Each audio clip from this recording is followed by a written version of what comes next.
A woman in her 40s showed up at my door, claiming I ruined her life, and she was suing me for $500,000. She was the fake therapist my mom hired when I was 10, who made me hold stress positions while repeating, "I am a liar," because I told my dad about Mom's day drinking. After she got convicted for child abuse 18 years ago, she'd been stalking me and taking photos through my window to build a case that I was the real abuser. A few weeks ago, this woman in her 40s, who I've never seen before, showed up at my door, and when she told me why she was here, I seriously considered ending myself. You see, when I was a little kid, I had this therapist named Linda who had peculiar ideas about child psychology, to say the least. I was 10 years old when my mother first dragged me to her home office, insisting I needed help for my behavioral problems. My behavioral problems? I had told my dad that Mom was drinking during the day. Linda wasn't even a real therapist. She was my mother's college roommate who read some self-help books and decided she could fix kids. My dad trusted my mom completely, and when Mom said her therapist friend could help me for free, he thought we were lucky. I remember that first session, Linda telling me that good children don't make up stories about their mothers and that my lying problem was hurting our family. Session after session, twice a week, Linda would work on me. She'd have me write lines: "I am a liar. I hurt my family. I must learn to be grateful." She'd time me holding stress positions while repeating affirmations about being a better daughter. If I cried, that was manipulation. If I stayed silent, that was defiance. My grades started slipping. I stopped eating. I'd scratch at my arms until they bled. But Linda explained to my parents that this was all part of my resistance to healing and that they needed to be firmer with me. She gave them a behavior chart where they'd mark every time I acted out, which included things like not finishing dinner, taking too long in the bathroom, or looking sad. Too many marks meant extra sessions. The sessions got worse. Linda introduced therapeutic spanking for when I was emotionally constipated. She'd have my mother do it while she watched and coached. My dad started getting uncomfortable, but Mom would cry and say he wasn't supporting her efforts to help me. Linda backed her up, saying Dad was enabling my dysfunction. Then came the day I broke. It was a Wednesday, and I couldn't stop shaking in class. My teacher, Mrs. Patterson, kept me after class and asked if everything was okay at home. I just stared at her. I wanted to tell her everything, but Linda had spent months explaining how teachers were mandated reporters who would tear our family apart if I said the wrong thing. But Mrs. Patterson didn't let it go. She brought in the school counselor, Ms. Rodriguez, who sat with me for an hour. She didn't push. She just talked about feelings and coping skills and mentioned that sometimes adults don't always know what's best, even when they mean well. Something about the way she said it made me burst into tears. I told her about Linda, about the sessions, about the punishments, about how I wasn't allowed to tell anyone because it would prove I was manipulative. Ms. Rodriguez's face went very still. She asked me to wait while she made some phone calls. By the end of the day, Child Protective Services was at our house. The investigation was brutal. Linda, it turned out, had been doing this to several children, calling herself a family coach and child behavior specialist. She had no license, no training, just a weekend certificate from some online course. My mother screamed that I was destroying our family, just like Linda had warned. My father looked like someone had pulled the floor out from under him. The case was messy. Linda was charged with practicing without a license and child endangerment. My mother was required to attend actual therapy. My parents' marriage didn't survive. Dad couldn't forgive himself for not seeing it, and Mom couldn't forgive me for telling. I spent the rest of my childhood bouncing between their houses, going to real therapy, trying to undo the damage. Fast forward 18 years. I'm 28 years old, and I had mostly healed from all the trauma I went through as a kid, or at least I thought I did, until some woman knocked on my door. I opened up, and she had a folder in her hand and a nervous expression. She said she was looking for me specifically. "Are you the daughter of Mom's name?" My stomach dropped. I slowly nodded, and that's when she gave me a piece of news. A piece of news that made me fully realize how the past never really dies. She told me Linda was suing me. I stared at her, certain I'd misheard. But no, Linda was suing me for defamation, loss of income, and emotional distress. Apparently, after serving minimal jail time, she'd rebuilt her practice in another state. But recently, someone had found the old court records and posted them in a parenting group where she was advertising. Her new business had collapsed, and somehow her lawyer had convinced her that since I was the child whose testimony started it all, I was responsible for her ongoing damages. The woman handed me the papers, $500,000 in damages, for ruining the career she should never have had, for the false accusations that were thoroughly proven in court, for the malicious pursuit that I initiated when I was 10 years old and breaking down in front of a mandated reporter. I just stared at the woman and told her this had to be a joke. She gave me a pitying look and said she was just the process server, but she added something that made my blood run cold. She's also requesting a gag order, says you've been spreading lies about her for years. I hadn't slept since getting those papers. 3 days of staring at legal documents, trying to make sense of how someone who'd already been convicted of hurting children could turn around and sue one of those children. My hands shook as I dialed the number for the 5th lawyer that morning. The receptionist transferred me to someone named Daniel, who listened to my rushed explanation before cutting me off. He couldn't take the case. Conflict of interest. Linda had already contacted their firm. I hung up and crossed another name off my list. She'd gotten to 3 firms already already. My savings account had $8,000 in it. Money I'd scraped together over years of careful budgeting. Every lawyer wanted a $5,000 retainer just to start. My phone buzzed. Mom. I let it go to voicemail, then played the message. Her voice sounded strained, careful. She wanted to meet for coffee. We needed to talk about this situation with Linda. The situation. Not what Linda did to me. Not the abuse. The situation. I drove to the coffee shop she'd suggested, one of those chain places with uncomfortable chairs and bitter coffee. She was already there, sitting in the back corner. She'd aged in the years since the divorce, her hair more gray than brown now. She stood when she saw me, then sat back down quickly, like she'd changed her mind about hugging me. We ordered coffee. She stirred hers endlessly, the spoon clinking against the ceramic. Finally, she looked up. She told me Linda had called her. My stomach clenched. Of course she had. Mom explained that Linda was struggling, that she'd lost everything because of what happened, that maybe we could work something out without going to court. I stared at her. She kept talking, her words coming faster. Linda had suggested mediation. Maybe I could write a statement clarifying that she'd meant well, that she'd been trying to help. Nothing that admitted wrongdoing on my part, just something to help her rebuild. My coffee grew cold as she talked. She pulled out a folder, sliding it across the table. Inside was a draft statement, already written. All I had to do was sign it. I read the first paragraph and felt sick. It painted Linda as a misunderstood caregiver who'd been caught up in a misunderstanding. It suggested I'd been a troubled child who'd misinterpreted her methods. I pushed the folder back. Mom's face crumpled. She started crying, quiet tears that she dabbed with a napkin. She said she was trying to help, that she didn't want to see me destroyed by legal fees, that Linda had promised to drop the lawsuit if I just signed. I left the coffee shop without signing anything. Back home, I found a business card tucked into my doorframe. Robert Daniels, attorney at law. A sticky note was attached. Heard you're looking for representation. I know Linda's tactics. Call me. I called immediately. Robert answered on the second ring. His voice was calm, steady. He knew about Linda's other victims. He'd been waiting for her to resurface. We met that afternoon in his small office above a dry cleaner. He was younger than I'd expected, maybe mid-30s, with organized files covering his desk. He'd been tracking Linda for years, he explained. She'd hurt his nephew before moving states. He showed me a file with newspaper clippings, court documents, and testimonies from other families. Linda had a pattern. She'd establish herself in a new area, build a client base, and operate until someone reported her. Then, she'd serve minimal time, move, and start over. But this lawsuit was new, desperate. Robert believed she was running out of places to run. He agreed to take my case for a reduced retainer, $2,000 to start. I wrote the check immediately. Over the next week, Robert and I built our defense. I dug through old boxes in my apartment, finding report cards showing my declining grades, medical records documenting my weight loss, photos where you could see the scratches on my arms. Each piece of evidence felt like reliving it. The behavior charts my parents had filled out, marking every perceived infraction. The notebook where Linda had made me write those lines. My handwriting looked so young, shaky. Robert had me write down everything I remembered, every session, every punishment, every threat. He said memory would be crucial, since Linda was claiming I'd fabricated the abuse. My dad called while I was writing. He'd heard about the lawsuit from Mom. His voice was rough, emotional. He wanted to help with legal fees. He'd testify if needed. He'd been carrying guilt for 18 years, he said. This was his chance to make something right. I accepted his help. Pride felt less important than survival. The first legal response was due in 2 weeks. Robert filed a motion to dismiss, arguing that the statute of limitations had long passed and that Linda had no grounds to sue someone for truthful testimony given as a child. Linda's lawyer responded quickly. They weren't just claiming defamation from my childhood testimony. They were claiming I'd continued a pattern of harassment and defamation into adulthood. They had screenshots of social media posts where I'd mentioned my childhood therapy experiences, support group discussions where I'd named Linda as my abuser. I hadn't even remembered those posts. They were from years ago, shared in private support groups for abuse survivors. Somehow, Linda had gotten access. Robert's jaw tightened as he read through their evidence. Linda had been documenting everything for years, preparing for this. She'd infiltrated online support groups, taken screenshots, built a case that I was obsessively pursuing her. The posts were benign, me sharing my story with other survivors, offering support to people with similar experiences, but taken out of context, arranged in a certain way, they could look like an orchestrated campaign. We had a week to respond. Robert suggested I go through all my social media, all my emails, anything Linda might have accessed. I needed to know what she had. I spent days combing through years of digital history. It was exhausting, seeing my healing journey weaponized. Every time I'd shared my story to help someone else, Linda had been watching, documenting, preparing to use it against me. My phone rang constantly. Mom called daily, each message more desperate. She'd talk to Linda again. The offer to settle was still open. Other numbers I didn't recognize left voicemails. Former clients of Linda's who'd heard about the lawsuit. Some offered support. Nothing says I'm totally innocent, like Linda infiltrating support groups and taking screenshots for years like some kind of therapy ninja, and Mom showing up with a pre-written statement ready to go. That's like bringing divorce papers to a first date. Others seemed to be fishing for information. I stopped answering my phone altogether. Robert had me start documenting everything current, every call call, every contact, every attempt at communication. He said Linda was likely escalating, trying to pressure me into settling. He was right. The next day, I found an envelope under my apartment door. No postmark, meaning someone had delivered it personally. Inside was a photo of me at the grocery store the previous day. On the back, someone had written, "Always watching, just like you watched me." My hands shook as I called Robert. He told me to file a police report immediately. This was harassment, possibly stalking. We needed documentation. The officer who took my report seemed skeptical until I explained the lawsuit and Linda's history. He said they'd increase patrols around my building but couldn't do much unless something more concrete happened. I started checking my locks obsessively, pulling my curtains closed, varying my routine. The feeling of being watched was constant. Then came the breakthrough. Robert called, excitement in his voice. He'd found another victim willing to testify. Alexandra Chen, now 32, had been Linda's client in a different state. Her story was eerily similar to mine. The same methods, the same psychological manipulation, the same threats about breaking up families. Alexandra had kept extensive documentation, photos, recordings her father had made of sessions without Linda knowing, even a journal Linda had made her keep. It was damning evidence that Linda's methods were systematic, deliberate abuse. We had our response ready. Robert filed it with confidence. We weren't just defending against Linda's claims. We were countersuing for harassment, stalking, and intentional infliction of emotional distress. The judge scheduled a preliminary hearing in 3 weeks. Linda would have to appear in person. Those 3 weeks crawled by. I barely slept, barely ate. Every knock at the door made me freeze, but I kept working with Robert, building our case stronger. Dad came to stay with me for a few days. He slept on my couch, a baseball bat beside him. We didn't talk much, but his presence helped. One night, he apologized again. He'd been researching trauma, he said, understanding what I'd gone through, what he'd let happen. I told him it wasn't his fault. Linda had fooled everyone. That's what predators do. The morning of the hearing arrived gray and cold. I dressed carefully, choosing clothes that made me look professional but not wealthy. Robert had coached me on courtroom appearance. As we walked up the courthouse steps, I saw her, Linda, standing with her lawyer near the entrance. She'd aged, her hair now completely gray, deep lines around her mouth, but her eyes were the same, cold, calculating. She smiled when she saw me, that same smile from all those years ago, the one that said she knew something I didn't. My legs felt weak, but I kept walking, Robert's hand on my elbow, steady and reassuring. We passed her without acknowledging her existence. Inside the courtroom, I sat behind Robert as he arranged his files. The room filled slowly. I recognized some faces from the police reports Robert had shown me, other victims here to watch. And then, just before the judge entered, one more person walked in. Ms. Rodriguez, my old school counselor. She'd kept her notes from that day, she'd told Robert. She'd documented everything I'd said, my physical condition, her concerns. She was ready to testify about the child she'd seen breaking down in her office. The bailiff called for all to rise. The judge entered, and the hearing began. The judge, a woman in her 60s with sharp eyes behind wire-rimmed glasses, reviewed the documents before her. Robert stood and presented our motion to dismiss, his voice carrying across the courtroom with practiced authority. He outlined the absurdity of Linda's claims, emphasizing that I had been a child when the original testimony occurred. Linda's lawyer, a thin man with a nervous habit of adjusting his tie, countered with their harassment claims. He presented the social media posts, arranging them on a board as if they formed some sinister pattern. Each post magnified on the screen showed nothing more than my attempts to connect with other survivors, to find healing through shared experience. The judge listened without expression, occasionally making notes. When both sides finished their initial arguments, she announced a recess to review the evidence. We had 20 minutes. In the hallway, Alexandra Chen approached me. She looked composed, despite the circumstances, her dark hair pulled back in a professional bun. She explained how Linda had targeted her family when she was 12, using the same techniques, the same psychological manipulation. Her father had suspected something was wrong and secretly recorded several sessions. Those recordings had helped convict Linda in their state. Alexandra handed me a USB drive containing copies of everything. Her hands were steady, but I noticed the way she kept glancing toward the courtroom doors, as if expecting Linda to appear. She mentioned other families Linda had destroyed, parents who still blamed themselves, children who grew up believing they were fundamentally broken. Back in the courtroom, the judge denied our motion to dismiss. She stated that while the original testimony was protected, the recent social media posts warranted examination. A full hearing was scheduled for 6 weeks out. Both parties were ordered to submit all evidence within 3 weeks. Linda's smile widened at the ruling. As we filed out, she positioned herself near the exit, forcing us to pass close by. She leaned in as I walked past, her breath smelling of peppermint and something sour underneath. She whispered something about knowing where I lived, how thin apartment walls could be. Robert heard it too, immediately documenting the threat. Outside, Ms. Rodriguez caught up with us. She'd kept meticulous records from that day 18 years ago, including photos she'd taken of my arms, the scratches documented with clinical precision. She'd written a detailed report about my physical and emotional state, noting signs of systematic abuse. She'd even kept the drawing I'd made while waiting in her office, a picture of a house with all the windows blocked out in black crayon. The next 3 weeks became a blur of evidence gathering and escalating harassment. More envelopes appeared under my door, each containing photos of me going about my daily life. At the grocery store, at the gym, walking to my car. Some had messages on the back, always in the same careful handwriting, references to our old sessions, to the lessons I'd apparently never learned. Robert filed police reports for each incident, building a paper trail. The police increased patrols, but couldn't do much more without catching someone in the act. I installed a security camera outside my apartment door, though it only caught glimpses of a figure in dark clothing sliding envelopes underneath. Mom's calls became more frequent and desperate. She left voicemails about Linda's financial struggles, how she was living in her car, how this lawsuit was her last hope. She sent texts with photos of the statement Linda wanted me to sign, each version slightly different, but all painting me as a disturbed child who'd misunderstood therapeutic techniques. I found myself checking locks multiple times before bed, sleeping with my phone clutched in my hand. Work became difficult as exhaustion set in. My supervisor noticed and suggested I take some time off, but I couldn't afford to lose the income, not with legal bills mounting. Robert discovered that Linda had been reaching out to my extended family. My aunt called, confused about a woman claiming I'd ruined her life with false accusations. My cousin received a Facebook message with Linda's version of events, painting herself as a victim of a vindictive child's lies. Robert documented each contact as evidence of harassment. 2 weeks before the evidence deadline, I came home to find my apartment door slightly open. Nothing seemed disturbed at first glance, but something felt wrong. Then I noticed it. Small things moved just slightly. A photo frame turned a few degrees. Books on my shelf rearranged. My laptop shifted on the desk. The security camera showed a woman in a maintenance uniform, face obscured by a baseball cap. She'd been inside for 12 minutes. I called the building manager,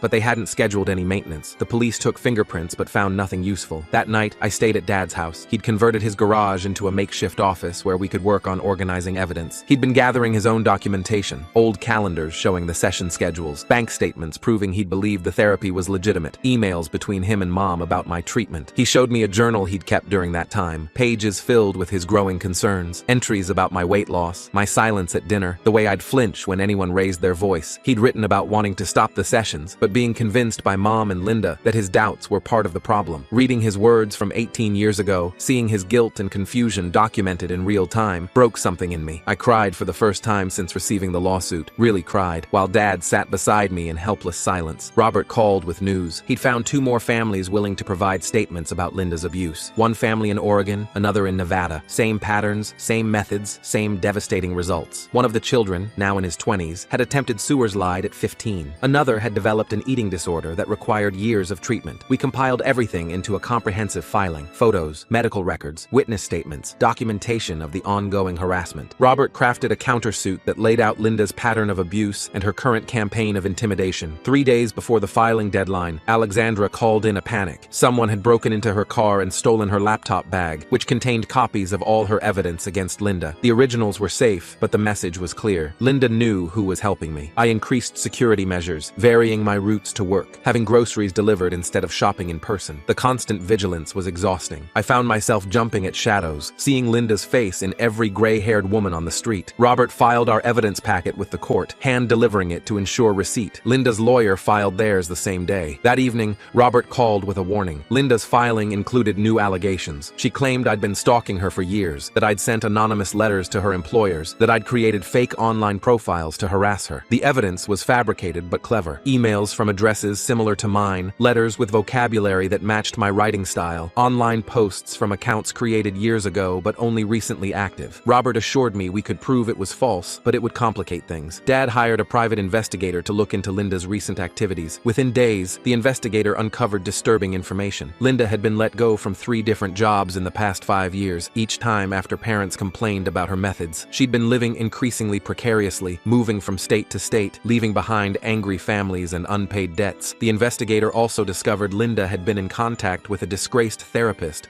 who'd lost his license for similar abusive practices. They'd been corresponding about therapeutic techniques and dealing with vindictive former clients. Oh boy, Linda's really pulling out the whole spy movie playbook here, sneaking into apartments dressed as maintenance and taking photos at the grocery store like she's working for some bargain bin detective agency. I mean, breaking into Alexandra's car to steal evidence? That's like leaving a giant neon sign saying, "Hi, I'm definitely guilty." The emails, obtained through legal means, showed Linda seeking advice on how to silence victims who spoke out. 1 week before the hearing, the harassment escalated dramatically. I woke to find my car tires slashed, the word liar keyed into the driver's side door. The security camera caught a figure in dark clothing, but no clear identification. The responding officer took photos and added them to the growing file of incidents. That same day, my employer received an anonymous letter claiming I was mentally unstable, that I had a history of making false accusations against authority figures. Fortunately, my supervisor knew about the lawsuit and recognized it as harassment. She provided a statement supporting my character and work performance. Robert suggested I stay somewhere else until the hearing. Dad insisted I move back home temporarily. As I packed essentials,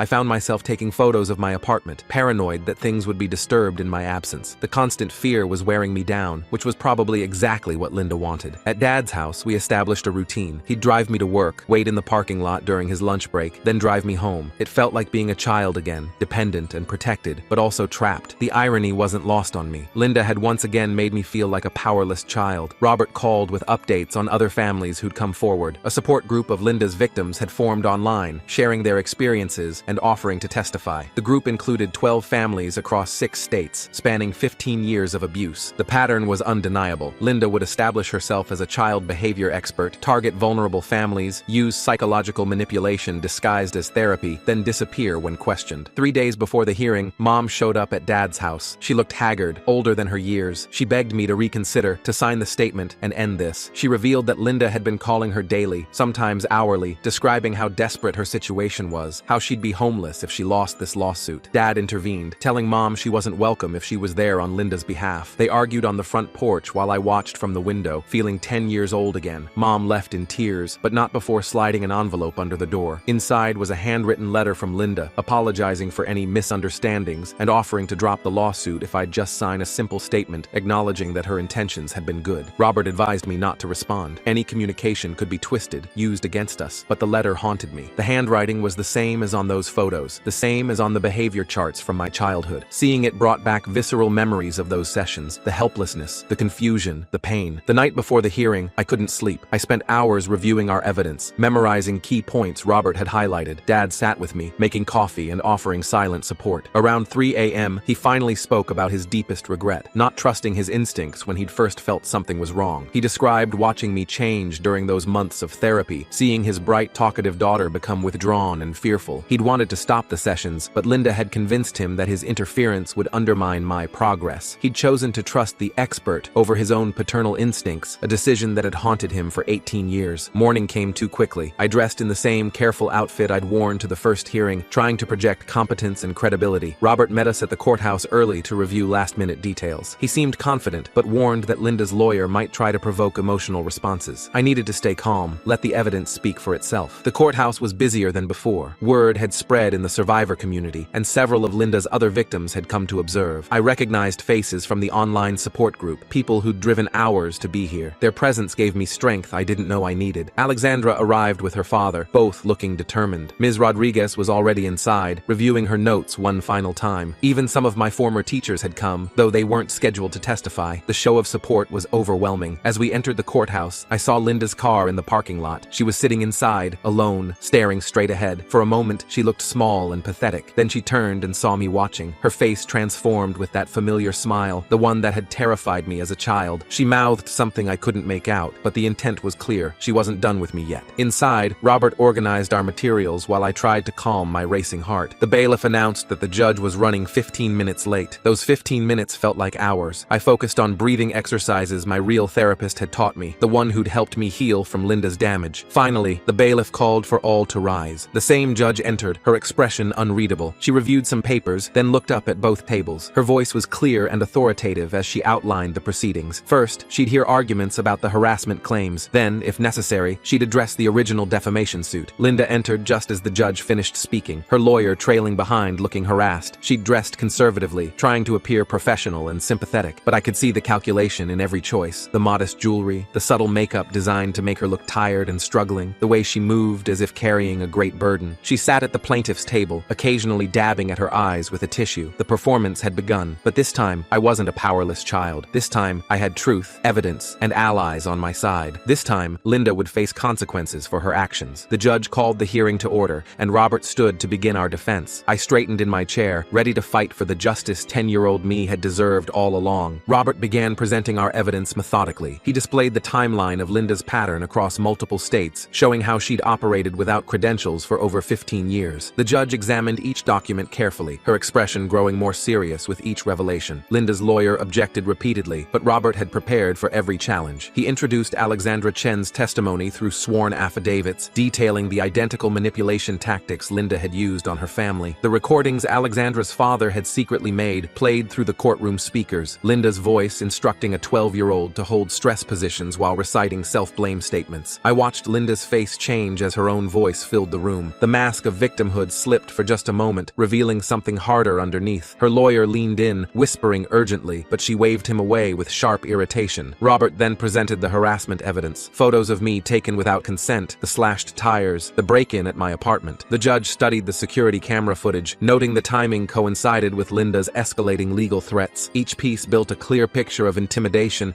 designed to force a settlement. Ms. Rodriguez took the witness stand next. She described finding me in her office 18 years ago, documenting my physical state with clinical precision. She'd photographed the scratches on my arms, noted my significant weight loss, recorded my terror at the thought of Linda finding out I'd spoken to someone. Her testimony was devastating in its simplicity, just facts, professionally documented, impossible to refute. Linda's lawyer tried to discredit Ms. Rodriguez, suggesting she'd overreacted to normal childhood adjustment issues, but Rodriguez had brought her original notes, her training certificates, her decades of experience identifying abuse. She calmly dismantled each attempt to minimize what she'd witnessed. During a brief recess, I noticed Linda making frantic phone calls in the hallway. Her lawyer looked increasingly uncomfortable, pulling at his collar as he reviewed their evidence. When we reconvened, he presented Linda's case with noticeably less confidence than before. He showed my social media posts from support groups, arguing they constituted ongoing harassment. But Robert had prepared for this too. He demonstrated how Linda had created fake profiles to infiltrate private support groups, violating the privacy of abuse survivors. He showed screenshots of the group's membership requirements, survivors only, strict confidentiality rules, no identifying information about abusers allowed. The judge asked Linda directly about accessing these private groups. Linda stammered, claiming she'd been invited by concerned parents who wanted to warn her about my vendetta, but she couldn't provide names or evidence of these invitations. Her story unraveled further when Robert showed the fake profiles had been created years before she claimed to know about the groups. Then came the moment that changed everything. Robert introduced evidence from the private investigator, Linda's correspondence with the disgraced therapist, discussing strategies to neutralize problem clients. The emails were damning. Linda had asked about legal precedents for suing former child clients, about ways to pressure them into silence, about using their trauma histories against them in court. Linda's lawyer objected furiously, but the judge allowed the evidence. The emails had been obtained legally, part of a broader investigation into the disgraced therapist's activities. Linda had unknowingly provided evidence of her own malicious intent. As Robert read excerpts aloud, I watched the judge's expression harden. One email particularly stood out. Linda describing how she'd kept detailed notes on her child clients' vulnerabilities, saving them for potential future use if any of them turned against her as adults. She'd written about me specifically, noting that my fear of breaking up my family could be exploited if necessary. The courtroom fell silent after that revelation. Even Linda's lawyer seemed stunned. He shuffled through his papers, clearly trying to formulate a response, but found nothing adequate. Robert then called Dad to testify. I hadn't expected this. We'd agreed his testimony might be too emotional, but Dad took the stand with quiet determination. He described watching his daughter transform under Linda's treatment, his growing concerns dismissed as enabling dysfunction. He'd brought his journal from that time, reading entries about my declining health, my fear, my silence. His voice broke only once when he described finding me scratching my arms bloody after a particularly harsh session. He'd wanted to stop everything then, but Linda had convinced him this was a breakthrough moment that required intensified treatment. The guilt in his voice was palpable, but so was his determination to finally speak the truth he'd been too trusting to see 18 years ago. Linda's lawyer attempted to paint Dad as a bitter ex-husband seeking revenge through me, but Dad had brought evidence of his own, canceled checks showing he'd paid for additional sessions even after the divorce, believing he was helping me heal, email exchanges with Mom where he'd expressed concern, but ultimately deferred to Linda's expertise. His testimony revealed not vindictiveness, but devastating regret. The judge called another recess. In the hallway, I saw Linda arguing with her lawyer. Her voice carried despite their attempt at privacy. She insisted he needed to be more aggressive, to paint me as mentally unstable, to emphasize her years of successful practice. He kept shaking his head,